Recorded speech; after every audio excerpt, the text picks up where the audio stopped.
L'inclusion financière est une priorité pour les pouvoirs publics et les institutions comme la Banque centrale des États de l'Afrique de l'Ouest. Elle constitue un véritable levier de la croissance économique, des réductions de la pauvreté et des inégalités.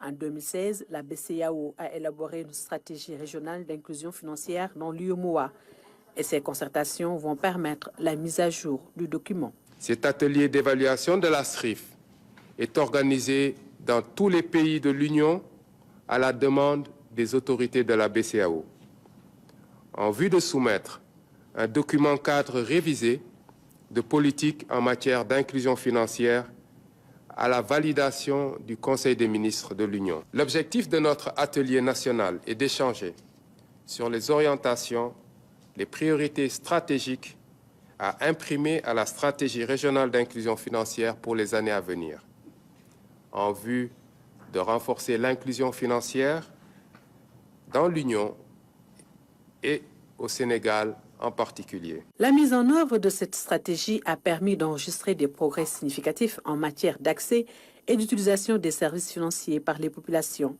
Ils sont passés de 47,0% en 2016 à 71,4% en 2023. L'objectif qui était visé d'atteindre 75% de la population adulte n'est pas encore complètement atteint au Sénégal et dans l'Union de manière générale.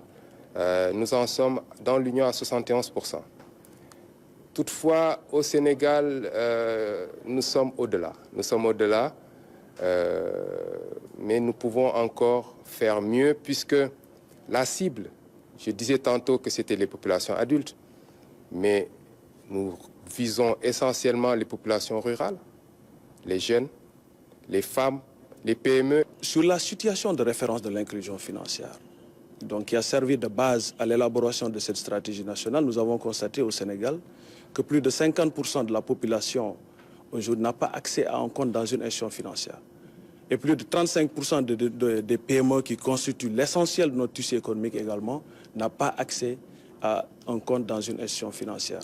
Et en plus de ça, les données du Global Findex de 2021 font ressortir aujourd'hui qu'au niveau du Sénégal, seuls 9% de la population adulte sénégalaise épargne à partir d'un compte dans une institution financière formelle. D'où l'importance de mettre l'accent sur l'éducation financière pour booster le niveau d'inclusion. Au Sénégal, nous avons une économie qui est confrontée à un déficit d'épargne par rapport aux besoins de financement, qui tourne autour de 8 à 10% du PIB par an.